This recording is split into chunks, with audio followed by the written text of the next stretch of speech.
Ladies and gentlemen, this time we are starting. We are starting, and this is your caterer speaking, almost like that.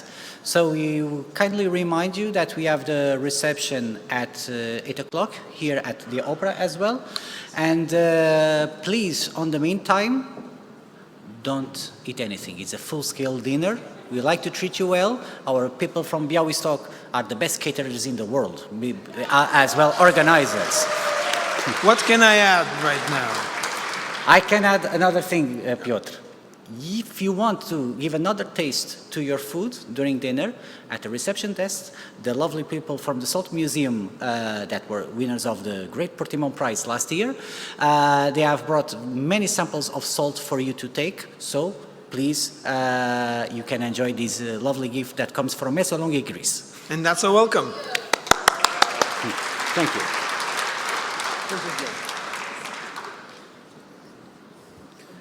So, hello again. How are we doing? Some energy in the room still? Yes. Okay, we're going to fire it up. This is the last panel of today. Glad you're here with me. It's not the least of our subjects today. But first, let me point out again the possibility to enter Slido, slido.com. Please do it. Use the app and bombard us with your questions. So that will be more lively and even more interaction with you, our participants, and these amazing museums who will be here on the stage with us. So, the last panel for today, Changing Urbanities, Expanding Democratic Spaces. Good topic. I said it before this morning, we see a growing threat to democratic security in Europe and democratic backsliding globally, and we all know what we mean by that. But the role of museums is becoming more and more important in this.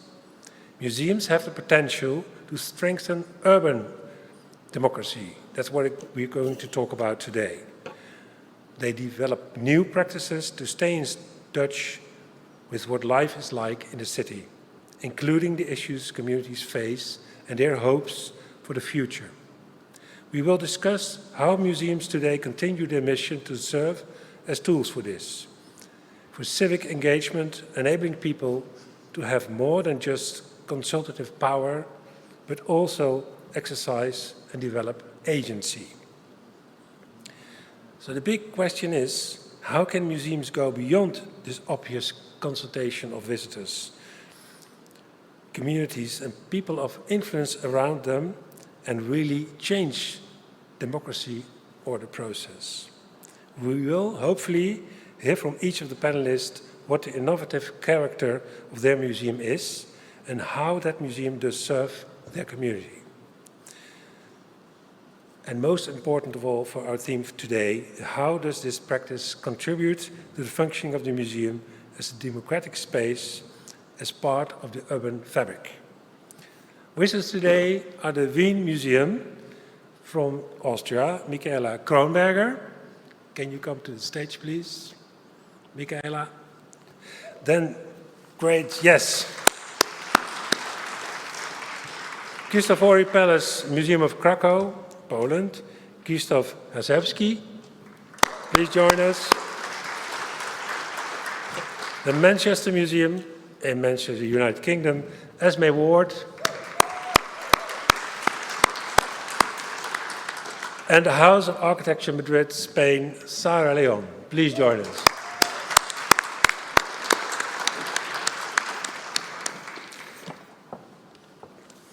So, we're going to listen to 5 minutes max of each of the panelists, and we will urge them to not proceed that, and then hopefully have an interaction with you and the panelists.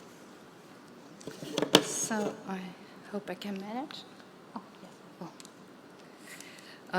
Hello to everybody. I'm very happy to stand here and get in touch with you all.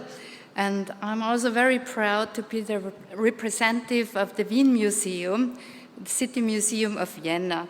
And I also want to tell you that my dear colleague Elke Doppler, who works with me, and Martin Moss are also in the audience. So, how can we make the museum democratic?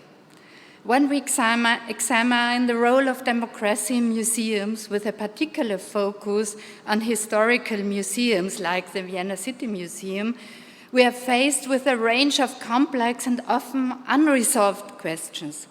In the next 5 minutes, I will highlight a few core ideas within this broad and multi-layered field. So, who owns the Wien Museum? The Wien Museum is a publicly funded independent institution, its collection belonging to all residents of Vienna, meaning everyone has the right to access them on the paper. But how do we ensure this? And in turn, how do diverse communities leave their mark on the city's memory by being represented in the collections? First, the permanent exhibition with around 1,700 objects is free to visit. Additionally, selected original items can be studied in a dedicated study room. Our curators as well place a strong focus on the city's diverse communities in their collection practices. In community projects, objects often play a key role, and with participants' consent may enter in the collection and so into the memory of the city. Welcome for all, creating a positive museum experience. Conveniently located by a park and at the intersection of several subway lines, the Wien Museum attracts many visitors. Free admission encourages them to stay. The 3,300 square meter exhibition offers a broad overview of Vienna's history for locals and tourists alike. Accessibility is highly valued at the museum, both in terms of physical infrastructure and in the way knowledge and content are shared with diverse audiences.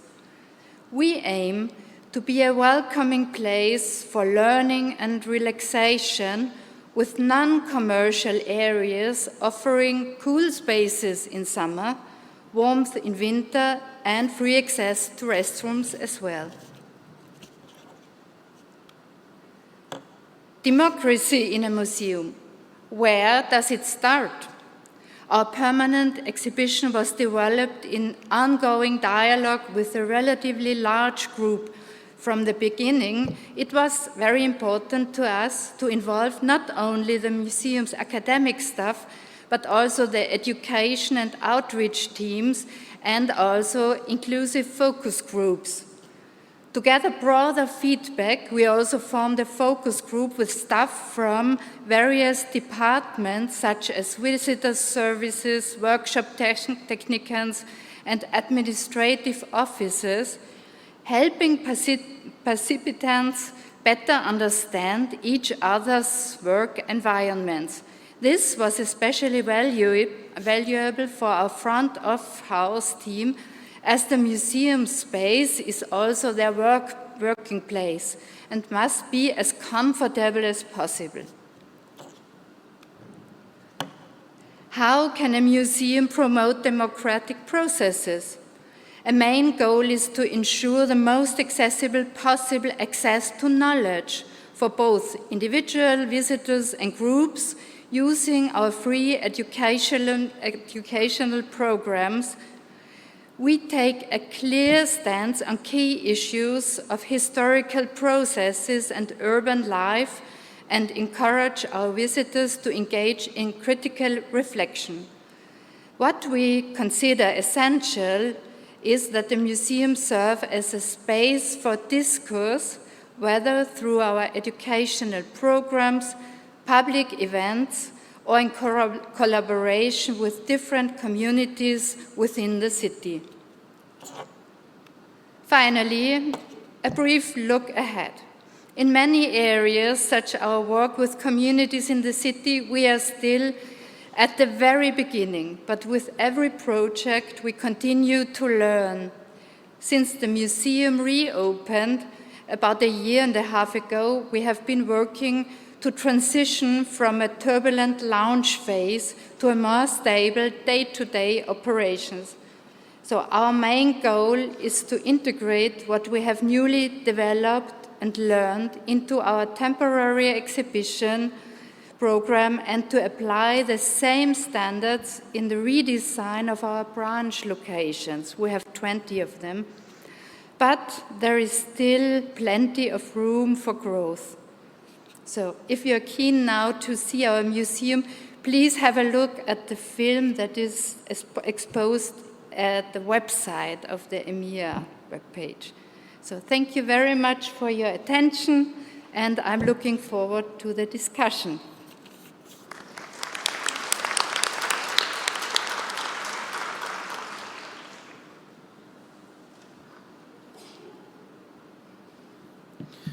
Hello everyone, ladies and gentlemen. Hope you have had a good day. So I will talk some about Krzysztofory Palace, which is the headquarters of the Museum of Kraków, the biggest city museum in Poland. But for many years we didn't even have the comprehensive exhibition about the Kraków itself. Before I start, I would like to talk a little about some symbolism. Krzysztofory Palace name comes from the figure of Saint Christoph that was on the facade of the building. It was taken down in 1791 and there was no trace left of it. During the renovation, we found a niche where the figure was standing.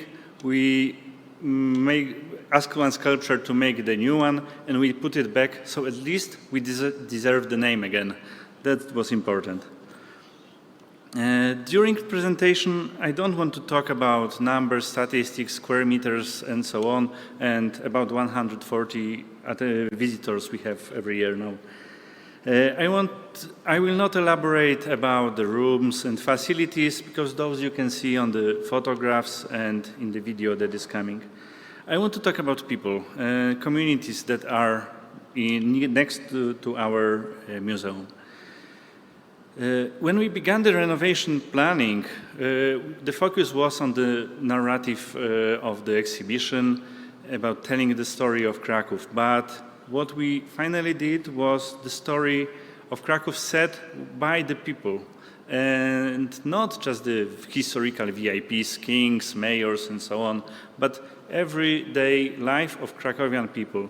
We showed the housing, education, leisure, even parties, and how the Krakowians do that. The exhibition name is Kraków from the beginning without the end, because we all the time add things to the exhibition. When there is a new protest on the streets of Kraków, we collect the banners from it and put it on the exhibition.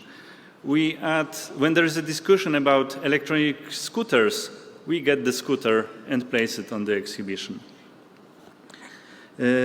Important and vital component of our museum after renovation is the Center of Community Activities and the Krakowian meeting place that we have called Spotka. In English it would be Miti. It's 2 rooms, 2 meeting rooms and a small storage room for Krakowians, for informal and formal groups, for NGOs, for hobbyist groups. They can, if they don't have a place to meet, they can come there and hold their meetings, have some workshops, and so on. We even allow them to use the address of the museum for the registration if they need that. Also, they can store their documentation or some resources they have. The other important initiative is DNA of Kraków. Is a series of meetings with about some certain topics like homelessness in Kraków, greenery in Kraków, and for example, the next one coming in June is the animals in the city. And those meetings are between activists, NGOs, local authorities, but not the top level, the more operational level, because we want to find the way how to do things in Kraków. And those meetings are sometimes very fierce, very difficult, because, you know, when you place activists opposite to the local authority, it's not always the pleasant discussion, but usually they come calmly and they start to talk to each other after that. So that's our big success. Big success about Spotka is that when the new groups come and ask us if they can also use the MITI, we have to say that sorry, but there's no more slots open. Another thing, recently we held 2 meetings of groups that are very important to each other but never meet. One was group meeting of the museum professionals. It was on Tuesday. And tourist operators, tourist agencies, groups that have we work with each other every day, but we found out that we never meet. We don't know the language that each of us is talking. And we had the 7 hours meeting, which I think was very fruitful, and most people asked that, okay, you have to do this again. Okay, I'm running out of time, so thank you very much.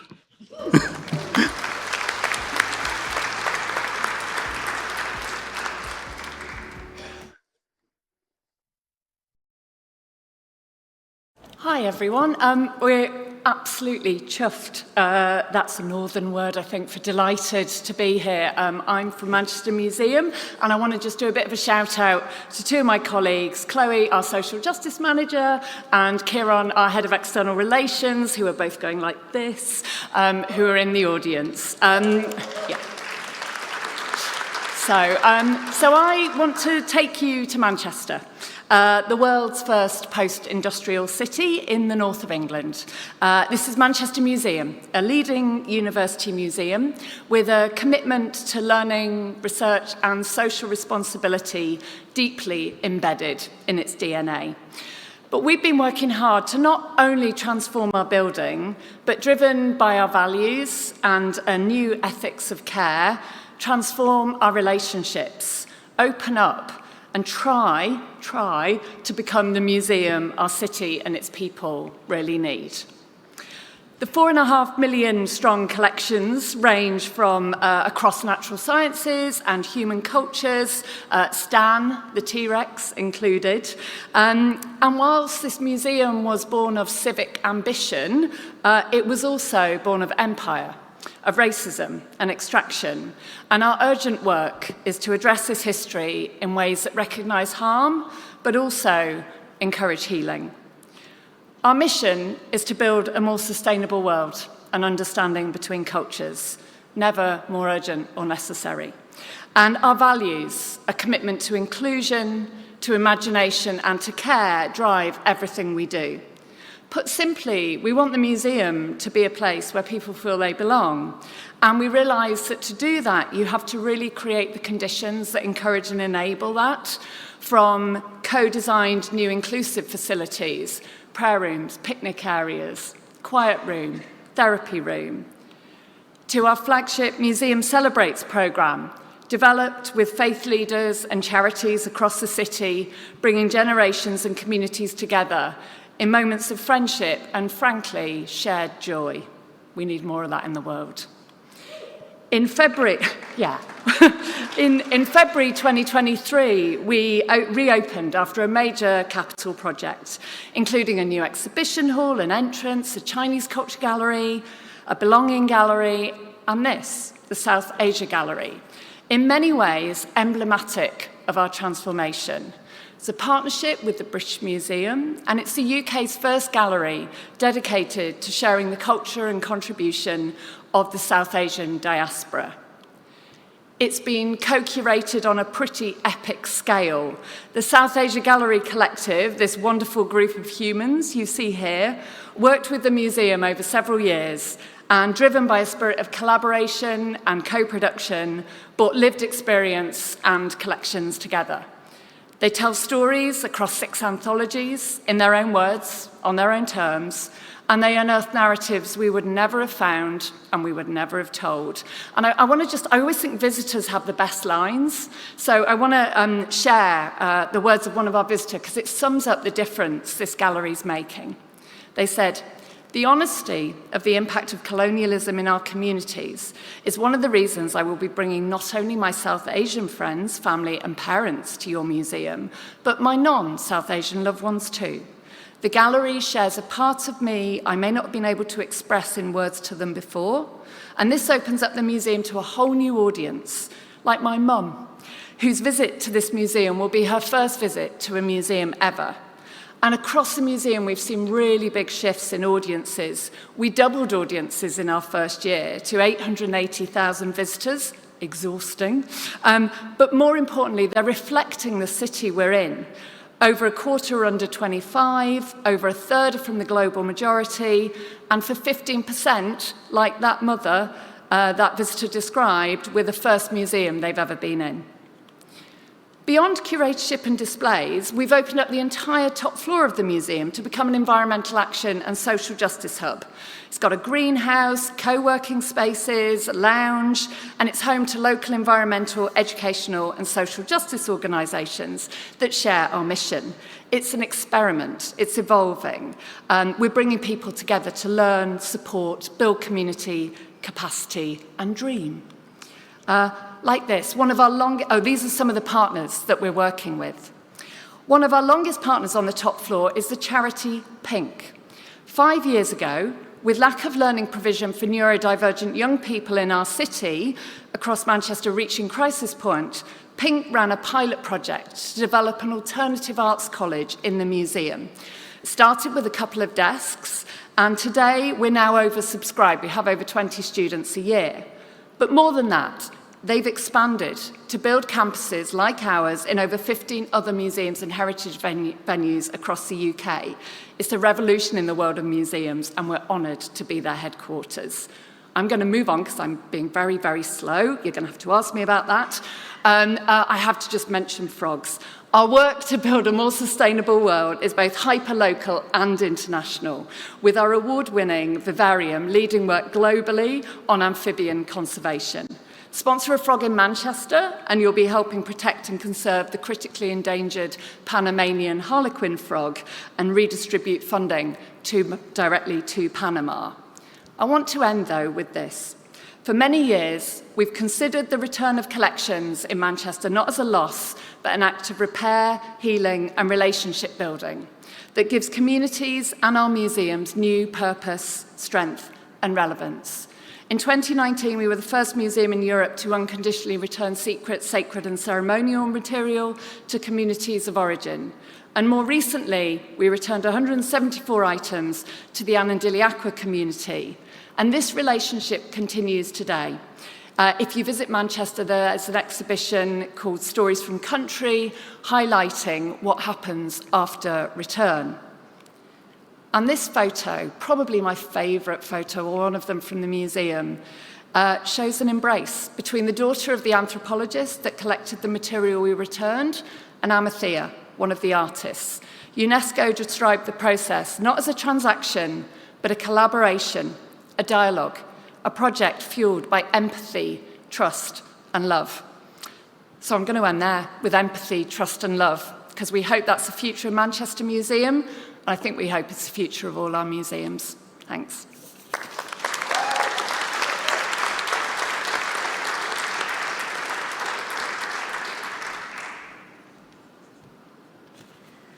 So, good afternoon. It's a great pleasure for me to be here today, being able to speak to you about La Casa de la Arquitectura.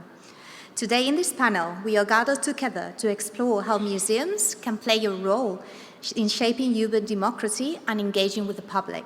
Museums are not just places where objects are displayed.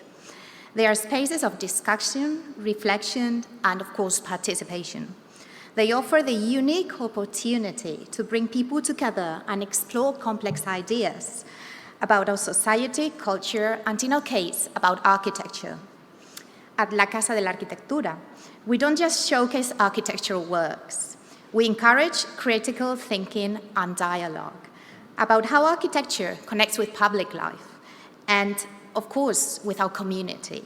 Architecture isn't about design, it isn't about art, and I'm an architect myself, But I must say that the most important thing of architecture is that it shapes our cities, our spaces, and ultimately our democracy.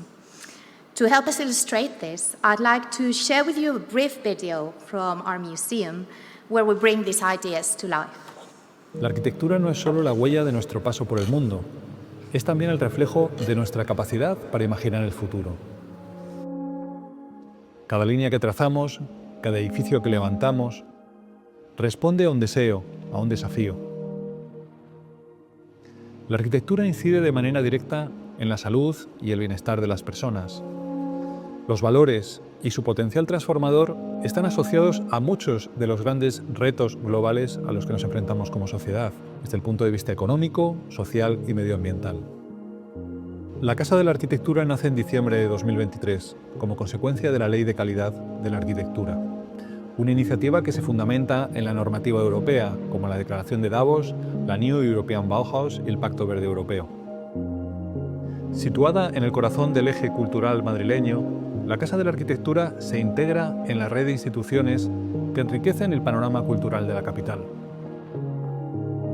Este proyecto recupera un espacio histórico que previamente albergó actividades expositivas de manera intermitente, para consolidarse como un lugar de reflexión y compromiso con la sociedad. La historia del edificio está estrechamente ligada a la figura de Zuazo, cuyas arquerías simbolizan el crecimiento y la evolución de la ciudad, marcando el camino hacia un Madrid del futuro. La arquitectura no es un fenómeno aislado, es una manifestación tangible de los procesos históricos, las transformaciones sociales y los cambios económicos que configuran una época. La Casa de la Arquitectura, como institución que alberga una sede física y una estrategia digital que recorre desde el siglo XX hasta nuestros días, pone de manifiesto cómo la arquitectura es un espejo de las transformaciones que ocurren en la sociedad. A través de la arquitectura, este museo nos invita a reflexionar sobre cómo los cambios culturales y económicos moldean el espacio que habitamos y cómo, a su vez, ese espacio contribuye a dar forma a nuestras identidades y a la construcción del futuro colectivo. Esta casa, a través de programas de divulgación y exhibiciones, es un rincón para el pensamiento. Organizamos talleres familiares, eventos y visitas guiadas, diseñados para que tanto grandes como pequeños puedan explorar, entender y disfrutar del mundo de la arquitectura. Tejiendo una red de colaboración, la Casa de la Arquitectura establece alianzas con fundaciones, colegios y universidades, tanto dentro como fuera de España, ampliando el alcance de su misión educativa y cultural. Nuestra colección está en la calle. A través de concursos y procesos abiertos, el museo invita a arquitectos, diseñadores, artistas y otros profesionales a participar en la creación de exposiciones, eventos y contenidos, ofreciendo una plataforma para la innovación y la creatividad y convirtiendo a la Casa de la Arquitectura en un lugar de encuentro.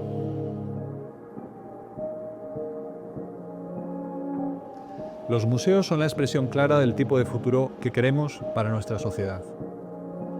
Queremos que esta casa sea testigo de los logros de una disciplina fundamental para la convivencia de nuestra sociedad y que con ellos podamos convertir los desafíos de nuestro tiempo en oportunidades de futuro. Titles, I thought they would be slightly upper. And so now that you've seen a little bit of what we do, let me just quickly wrap up. La Casa de la Arquitectura is not just a museum, as you've seen, showcasing architectural works. It's a platform for exploring the intersection of architecture, public life, and urban democracy. We believe architecture shapes how we experience our cities and how we engage with others.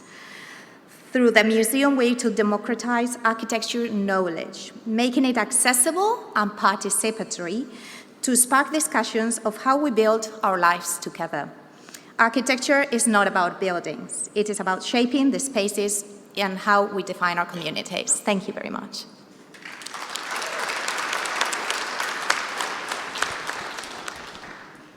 Great, thank you all. And compliments for keeping almost in time. You're doing great too. We have 14 questions and mounting. You are very popular. people like the presentation, the hand-draw presentation. People want to work.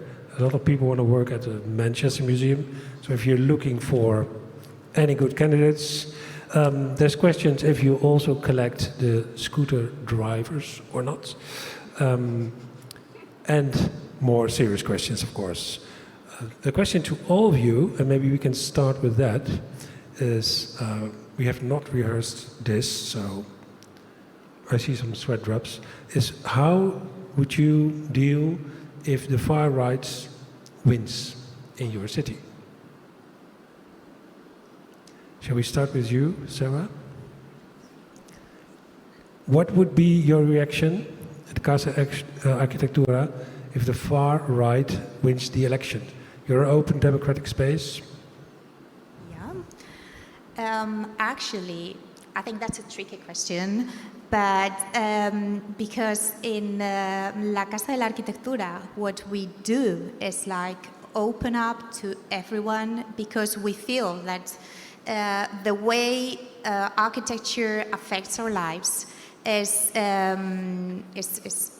obviously evident, and so we are open, but obviously we are open to all of democratic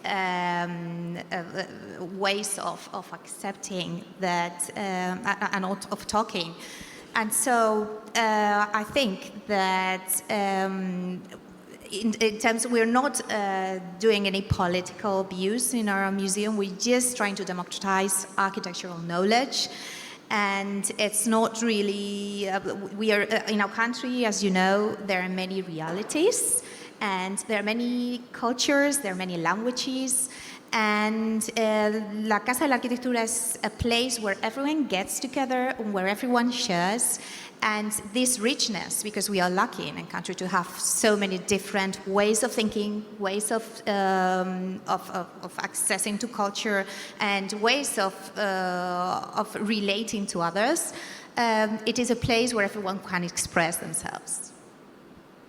Okay, thank you. Esme. It's a great question, isn't it? So, a few things. I suppose the first thing is context is everything. So for us, we have had very, very consistent political support for a very, very long time. But I think part of this is about being really clear who we are and what we stand for. So we're very, very clear what our values are. We're very, very clear what we stand for. We don't tell anyone what to think, but we want to equip them to help navigate this crazy world we're all living in. And we want to open up and have bigger public conversations. So provided they are not doing anything illegal or that does not align with our values, I'm a big fan of inviting people in and having conversations with them and actually together grappling with the complexity of the world they're in, giving them the opportunity to change their minds.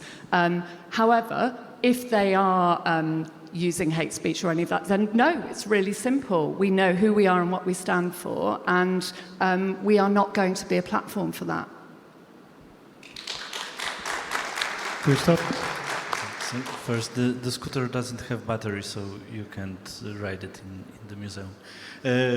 But as for the question, well, we had city elections last year, so we are safe for at least 4 more years. But what will we do? Well, we will do what we are doing. So we will be a place of dialogue, with a place where we try to build the fundamentals for discussion, show how it was, show what's the heritage. Well, the heritage of Krakow can show us a lot of examples that can be supporting for the democracy, openness, and inclusivity. So that's what we'll do. We will build the fundamentals for dialogue and make space for the dialogue. Of course, sometimes you can't allow, I think you can't allow everything to be spoken. I think, well, the Popper paradox, that you can't give freedom of speech to those who are against the freedom of speech because they will take your freedom of speech. But I use another figure for that. For example, the freedom of speech or democracy is kind of a social agreement, social contract. So if you are against this, if you are not signing the contract, you are not protected by it. So if you are not agreeing for democracy, free speech, and inclusivity, we are not requested to grant you all those rights because you didn't agree for that. You are fighting against that. But still, I think that as long as it's possible, we should just build a dialogue. And that's what we're trying to do. I was talking about the small communities that we are trying to build, sometimes small hobbyist groups. And that's what builds the society. It's the small groups, small social groups that build bigger ones, and the nationhood, the countrywide social community. So that's what we have to do. Thank you. Michaela? So I'm the last speaker. I don't really know what to add to these comments. That I agree totally with that what you said, and we have discussions about that topic often in our museum, and really we don't know really what to do. On the one hand, we want to provide dialogue, but if it goes too far, we also have to be a shelter for the communities that we also enforce to come to dialogue with our museum. I'm talking about communities that are very diverse or so on. And so how can we manage that? That's a question from me. How to protect the one part and how to get in dialogue with the other part. And so before we started to curate our permanent exhibition, we had a lot of discussions about one point of Viennese history, that's the Ottoman siege of Vienna, and just as an example. And this topic is abused by the far-right communities living in Vienna, making big deals on the memorial days of the siege, and also the assassin of Christchurch, inscribed in his gun 1683. That's the date where the siege happened. So, and we decided in the museum we try to curate that part of the exhibition as a topic to bring our audience to think about that. What means that?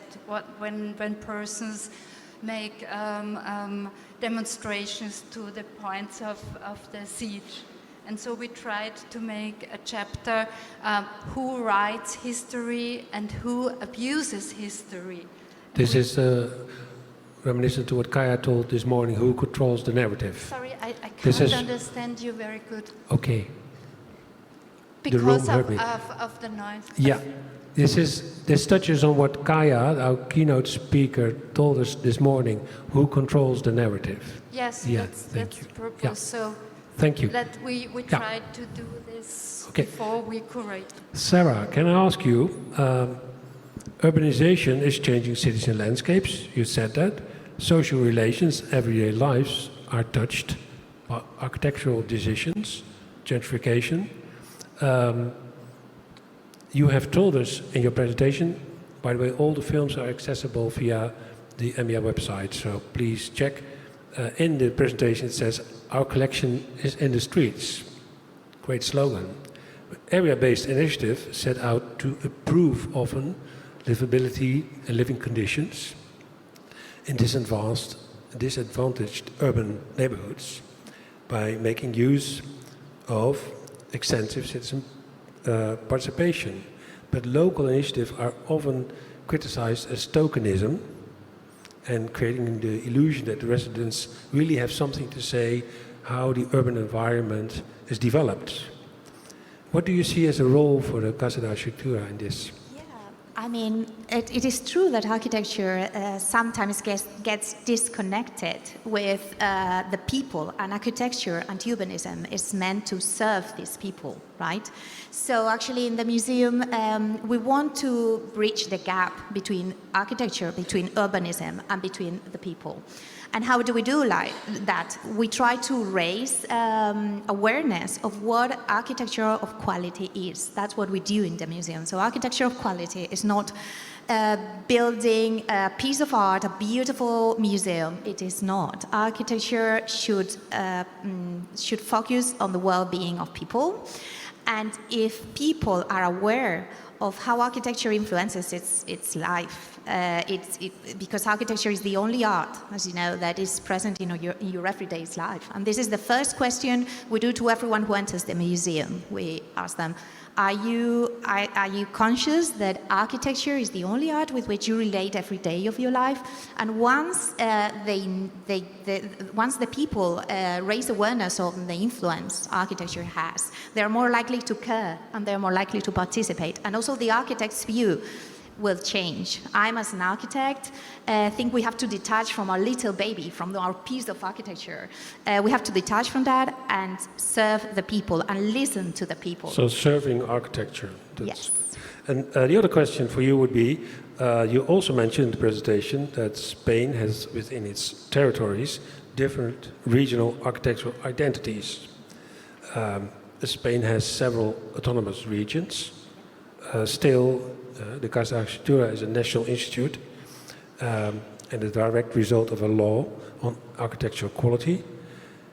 Leaving aside the possible discussions on how that quality is defined, how far would you say that the Casa de Arquitectura is willing to go in terms of deep democracy towards these regions for how they define their architectural heritage and quality? Of course, as you said, Spain is a lucky country because it's so rich culturally and linguistically, and also it has different climates. And this translates directly in an architecture, because the way we live, the way our culture incides in our own life makes us build in a different way. So we don't want as an institution to have only one discourse on architecture because we can't, and we are happy not to. So what we do is just listen to all the architecture. Architecture is life, and it translates the richness of culture we have around.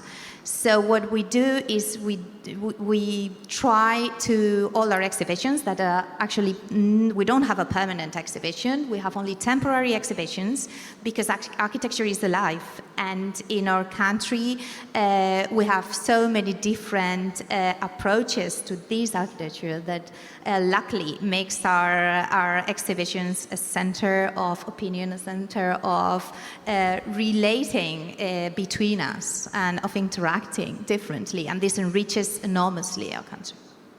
Thank you. We're getting comments from the audience that you're great panelists, so you're doing good, and you're doing good as well. You're still here with us. Keep questioning us. So the next question, Esme, it comes from the public, and it basically reads that you're a university museum, and how does that affect your work, or does it affect your work in terms of exhibition or museum policies? Are you prone to democracy but the other way around? You have to do what they say, basically?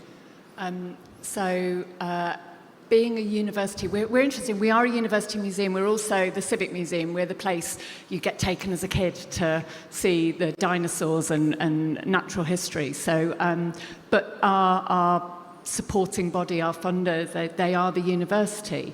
And it really does frame our work in multiple ways. So that commitment to academic freedom, the fact that we can do the relationship building work we do internationally, not least around restitution. We aren't bound by some of the legal constraints that other British museums, particularly national museums, have.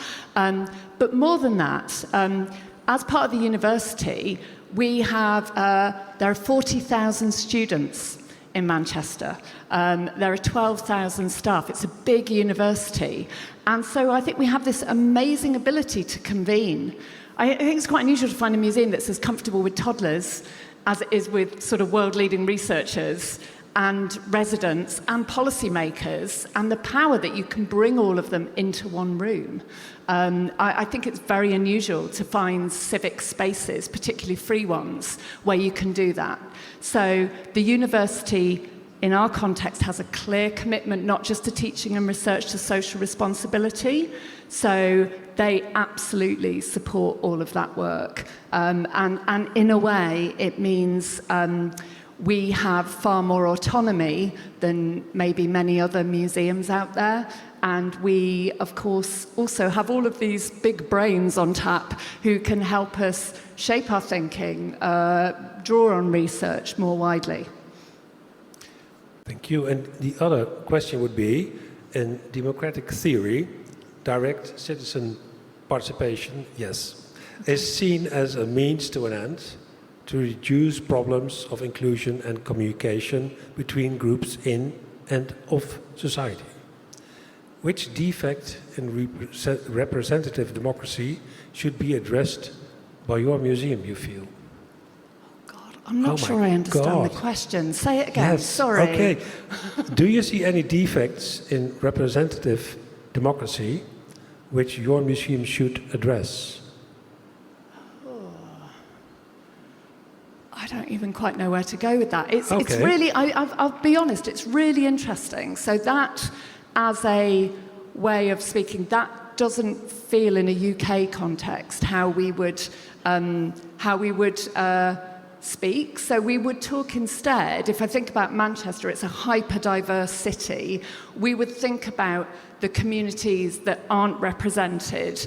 That entire top floor, the Silent Skies image I showed, is a community local to the museum where they've lost 65% of their green space through development.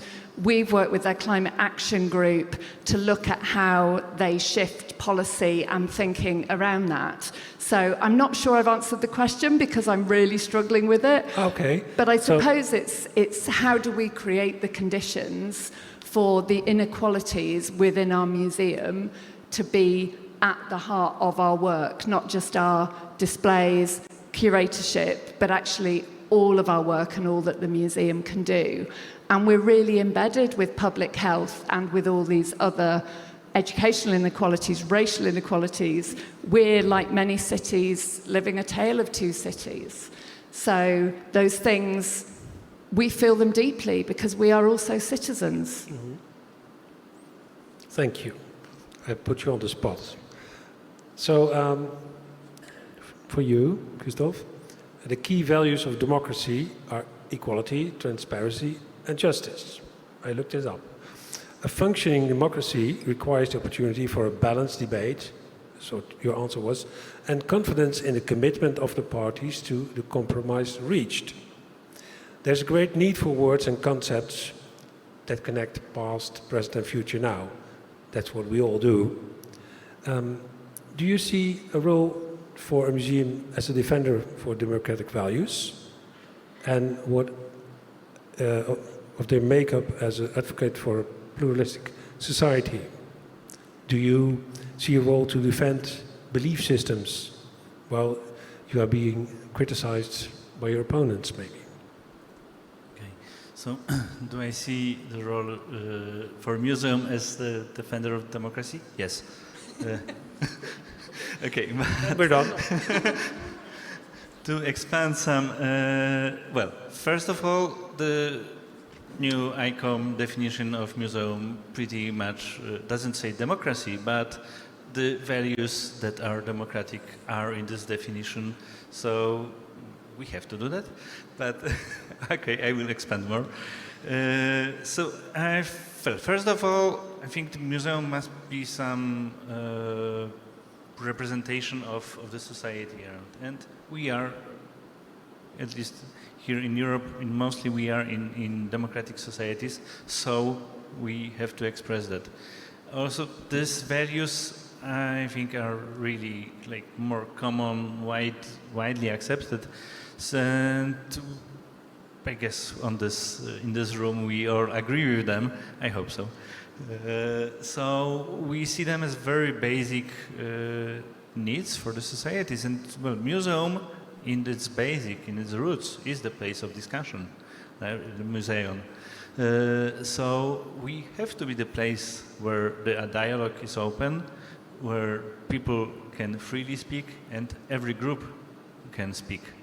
So that's our role from the historical point of view, from the definition of museum point of view, so we have to do that.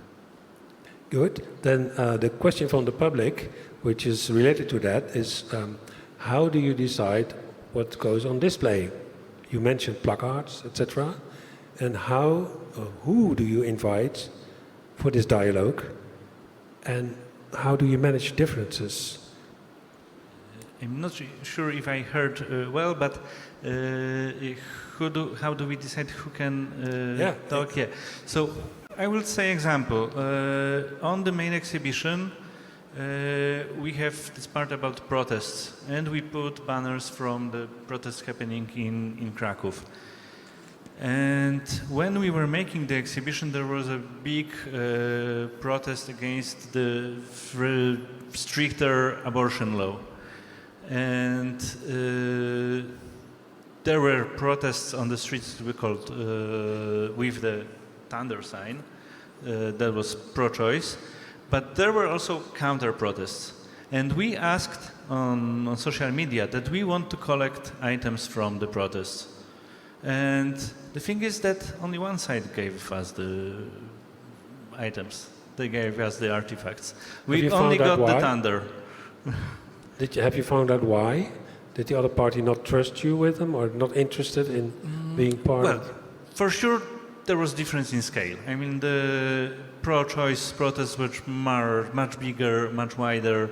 So maybe that's the point, that there were just many more people. And I guess that a bit more people also with these views are followers of Museum of Krakow, but not necessary. We had one voice of a person very close to museum, of one representatives of one of the intangible heritages that Museum of Krakow is curating.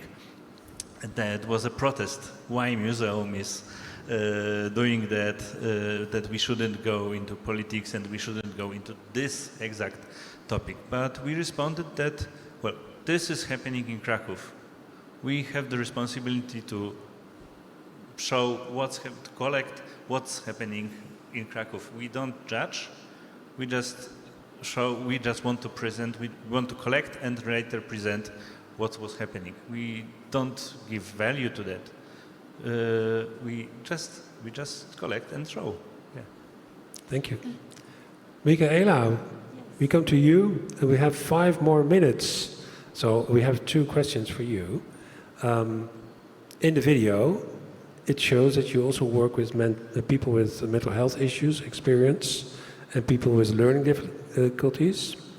In our talk before, you said that yes, there's a certain. You also asked everyone in the museum on the new presentations, but how do you involve this specific community, people with lived experience, mental health, or learning difficulties, in the museum narrative or other museums? Okay, thank you for that question. Yes, when we started our exhibition, we worked with focus groups. So we invited persons with different disabilities just to work with us together. And Elke and I, as the head of the curatorial team, we had, for each chapter of the museum, we had other curators of the museum, and a big team of educators, and also a person in charge for inclusive work. And when we worked out our storyline, we showed this storyline in part for part, what was a little bit difficult because we created the exhibition in Corona times, to these audience groups. Also, not also the disabled persons. Also, we focused on questions of gender, LGBTIQ, and other themes that are very important for us. And then we discussed these themes, and then we choose some objects to get points in the storyline, so that the educational department then at the end and now had the chance to create their tours and their programs. So that is that the answer for your question? That is an answer, thank you. And you said in your presentation that Wien is made up of diverse communities, and this is reflected in the collection practices. What does that mean? Yes, that's also a very good question, because it's really difficult. Thank you. When, like you told us that you have a very close look to events that happens in the city, we do the same. Our curators are very good in getting in contact with groups that have initiatives within the city, or protest camps or things like that. And then it is very important for us to get also the certain communities into the collections, because the collections are the memory of the city. And that's a really not so easy topic, because it's not so easy that the persons we work together with, they give us their objects, because mostly they are very personal objects, and it leads very long to get contact and to get confidence that you are the persons that they want to talk about their experiences of migration or things like that. So, and if we had one community gallery exhibition, it lasted 1 year, and then one person from Syria gave us an item. So it means that you have to get involved, you have to establish friendships, and then it is possible. So, and now we have a project with Latin American community, and within the exhibition, it's part of the program that the 17 communities we are working together each community brings an item and discusses in front of the exhibition and donates them to the museum afterwards. Thank you. There's a great question we can end on a high from the room. The room says all museums do great work. Can we end on a high? And I totally agree. And share a final thing you are very proud of. Talking about museums as places of love and healing. So first to you, Michaela, love and healing. Love and healing. Where are you proud of? Can you say in one sentence where you're most proud of? Yes, for me it was very emotional to host a community gallery project where youth from Palestine and from the Jewish community made a project together, and they got friends. And they got friends, great, yeah. Thank you. Christoph? I think it was the activities we do with the Ukrainian refugees in Krakow, and when we can see, we give them place to express themselves, not talk the war stories, just show their culture, and we see how grateful they are. That's really amazing. Thank you. That's great. Such a beautiful question, and lots. But I think one for me, a moment is, so at a moment of rising Islamophobia across Manchester, we have an iftar in the museum, and the museum is just full, not just of Muslim communities, but it's open to all faiths and none. And being in the museum, just surrounded by everyone coming together for this moment to understand a bit more about breaking the fast and Ramadan, I think that I went away feeling there was hope. Thank you. Yeah, definitely for me, like hope and healing is after we visit one of the workshops with the kids and you see how they interact, how they understand what good architecture means, how it is good architecture is well-being for them, and how their schools can be designed in a certain way or in another one, and it makes them relate, it makes them learn, or their parks. And this is definitely what gives me hope in that we can imagine better futures. Thank you. Great panelists. Give you a round of applause. Thank you. Thank you so much. And we have one more item for you, so stay tuned.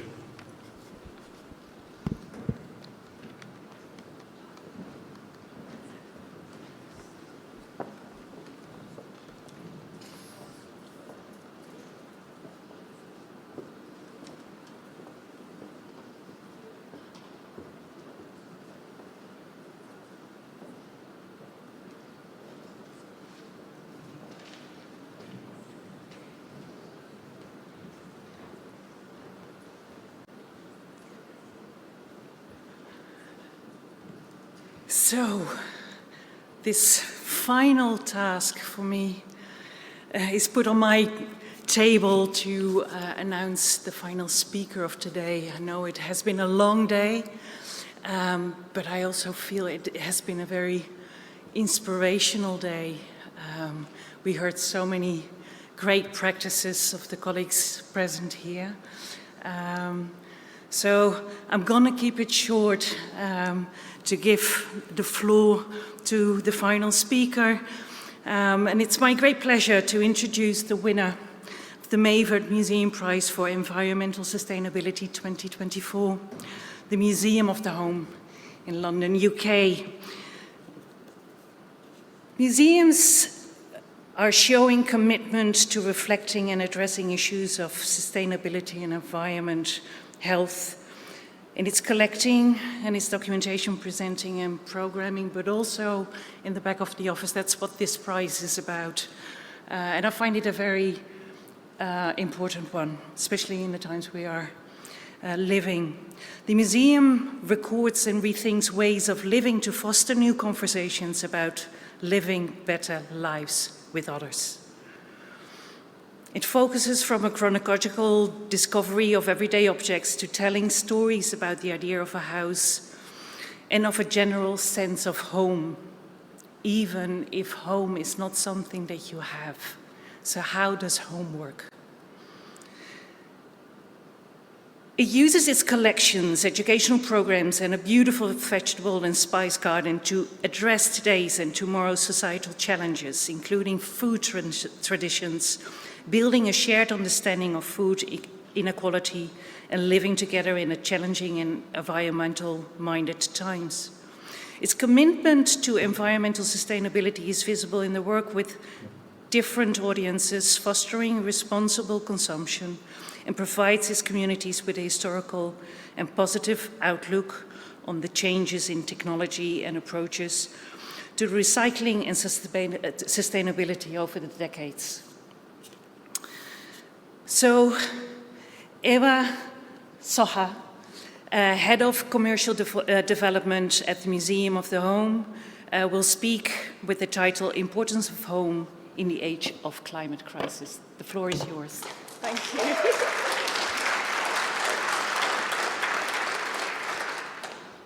Thank you very much. I'm delighted and honoured to be here today to represent the Museum of the Home in my home country.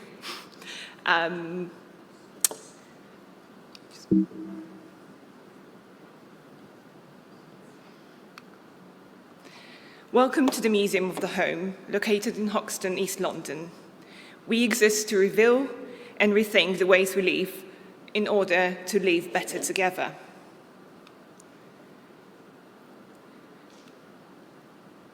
We've been a museum for over 100 years, opening as a Jeffrey Museum in 1914 in 18th century almshouse buildings. We gradually evolved from being a museum about and for the local furniture trades to one that explores wider domestic experiences. Between 2018 and 2021, we finally reinvented ourselves as a museum of the home, with a capital redevelopment project that saw us double public space and overhaul our displays and programming through a social justice lens. And the big question, what does home mean to you?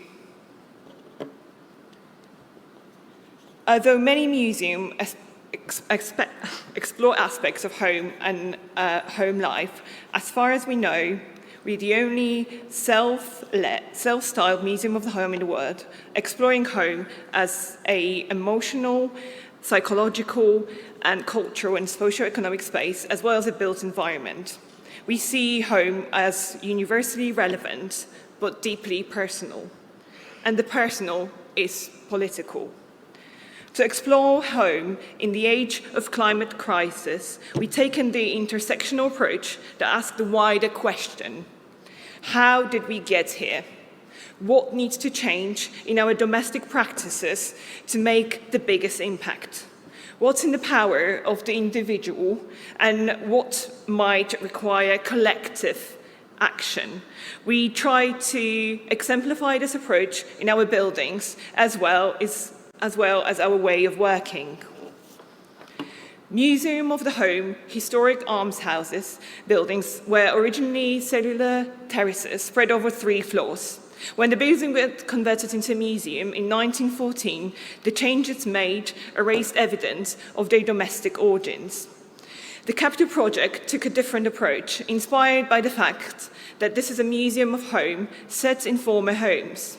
Wright and Wright architects celebrated the domestic scale and altered the buildings as though renovating a series of terraced houses.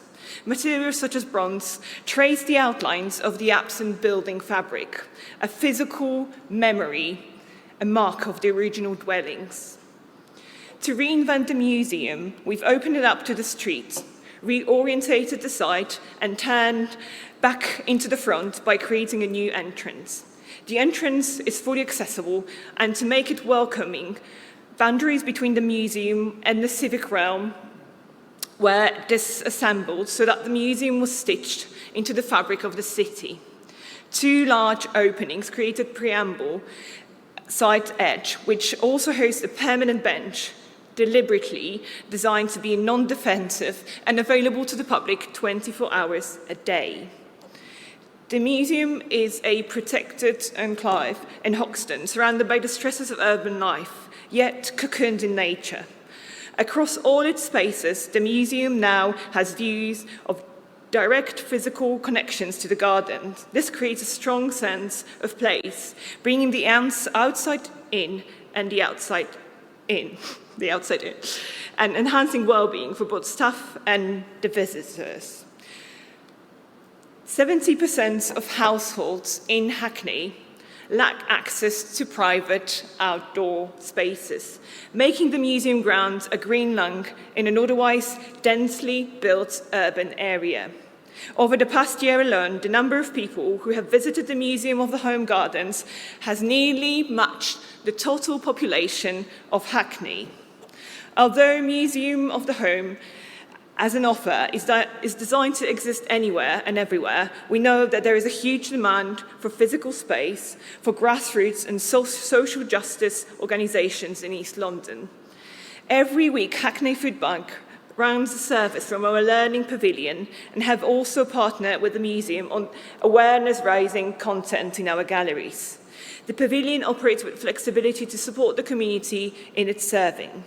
It can be a building without walls that is part of the landscape, or self-contained with its own secret garden and a private entrance to the streets. The traditional Georgian arrangements at the front of the site present an opportunity for reimagination. Lawns are water intense and high maintenance, yet it has been extremely challenging to make the case for changing the Georgian layout. Despite it not being the 1715 original, the symmetrical lawns set against the historic building reflect the Georgian ideal rather than the current needs of the museum or the realities of the climate crisis. The museum is now exploring new types of gardens that are both non-traditional and drought resilient. For many visitors, the original frontage of the museum is not a welcoming space, but in the design of the building, the lawns, a controlling and confrontational space. We continue to work to heal the rifts between the museum and its communities caused by the presence on the front of our buildings, the statue of Robert Jeffrey, who profited from investments in transatlantic slavery. In 2021, we began a long-term relationship with Voyage Youth to plan to redisplay of the statue and give space to histories of colonialism and the home. Voyage is a social justice charity tackling racial imbalance in London, and with POR Collective, a youth-centred design practice, have proposed a nature-positive approach to the statue redisplay, a discrete part of the museum's garden, suggesting natural materials and planting as one of the ways of framing injustice of both climate and colonialism. Also outside, our Discovery Garden project involves using gardening, creativity, and sensory engagement to improve the well-being of children. As a part of a 3-year process, we are with partner primary schools. We have co-creating a new zone that responds to the lack of green space locally and provides hands-on learning about sustainable building, permaculture, nature, biodiversity, and regenerative growing. We have learned to be agile in our practice. Through this project, we employed a trauma-informed approach when one of our partner schools was unexpectedly marked for closure due to exodus of young families from the capital with the rising cost of living. We adapted sessions to be more open-ended, creating space for children and teachers to process the grief and the change. To build the garden, we use materials and equipment salvaged from the closed schools, and we are now actively supporting 5 further schools in Hackney who are under the threat of merge or closure. We hope that beyond the embedding a practice of care in our work, we might integrate social justice into the sustainable practice of museums for the regenerative development. 2024 was transformational for the museum as we revolutionized our established creative practice, putting the people of our local communities at the forefront of our decision-making process, to create 7 new domestic room sets, 7 new stories of home, and 7 different methods of co-curation. So just the impact, as well as foregrounding personal stories and the everyday, the rooms, places lives within the context of wider social, cultural realities, such as the impact of conflict, migration, and the building of family spaces, and the children's right to play in the city, to the LGBTQI+ rights, integrational living, found families, and housing, from tenement flats to squats. In our displays, we explore the interplay between inside spaces and the great urban outdoors, attempting to unpick the sometimes unhelpful confliction climate, nature and green space, to think of the future of city living. Many domestic gardens, for example, are both a source of joy and well-being for humans and non-humans, and among the most unnatural and unsustainable luxuries we have. We desire to grow and cook as a practice of care is a key part of the story. In 2024 room, we tell the story of a Vietnamese family through a making of pho, a soup, and of the growing of a hard-to-obtain produce in the UK, such as the winter melon. Like all our rooms, it's a platform for conversation, a debate. A fear from our partners was around extraction and gentrification of diaspora stories.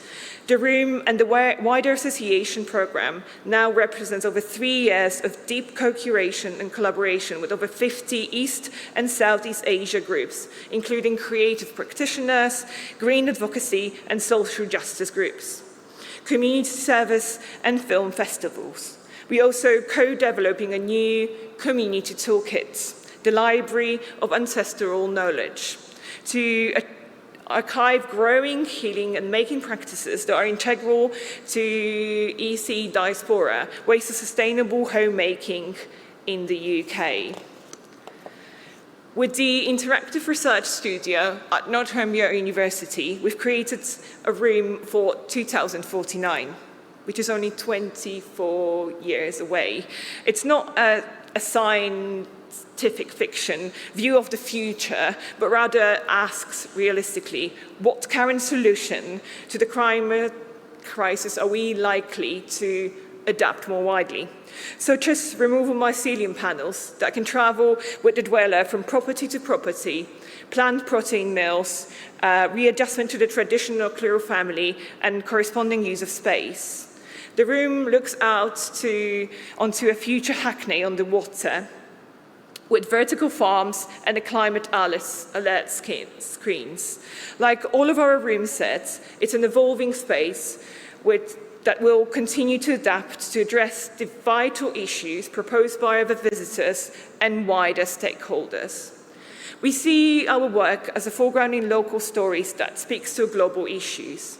We are growing at pace with over 50% of our pre-pandemic figures, and with growing audiences aged 16 to 35 who are demanding greater relevance of their cultural experiences. Our aim is for the Museum of the Home to become a movement as much as a museum. To achieve our goals, in these economically and politically challenging times, we need to create unrestricted income that allows us to deliver community and schools work, continue creating programming that helps our visitors explore the meaning of the home, remain a free-to-access museum, and build our collections. Like many other museums in the UK, we have created a commercial team that focuses on delivering income from several different areas, including hires, retail, and commercial programming. We remain one of the most popular and award-winning wedding venues in Hoxton. We work with a preferred supplier list, mostly built of local businesses, women, LGBTQI+, and minority-owned suppliers. We have recently secured a further 5 years contract extension with an external events company that will contribute hugely to our financial stability over the next 5 years. Museum Shop has recently been awarded Best Retail Initiative Award by the Association of Cultural Enterprises, and this is what the judges said: a dynamic creative retail strategy that seamlessly integrates storytelling and the museum experience, driving impressive sales growth. The focus is on sustainability, inclusivity, and customer engagement, alongside a playful, thoughtful product mix, positions the shop as a vital extension of the Museum of the Home, reflecting its missions and values.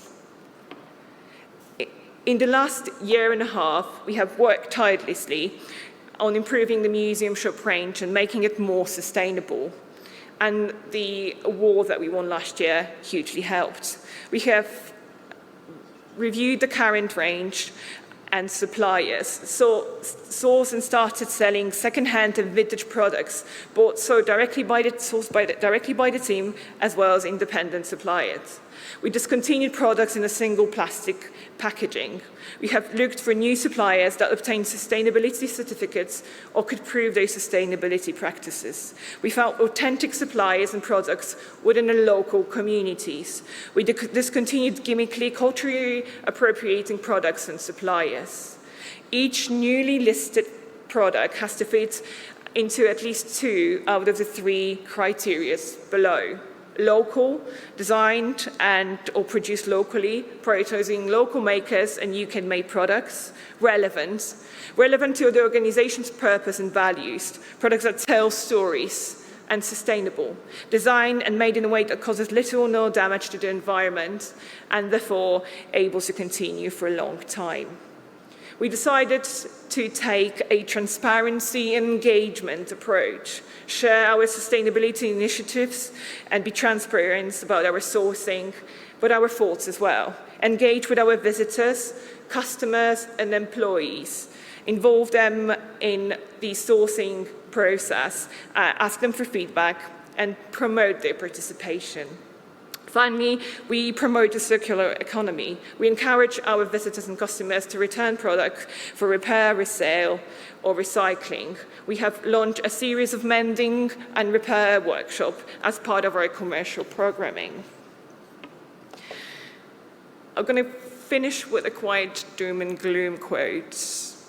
Our house is on fire, but we are here as a heritage world. We are there to educate our visitors, to educate our customers, and to put down the fire. It's our task as well. Thank you. Dziękuję.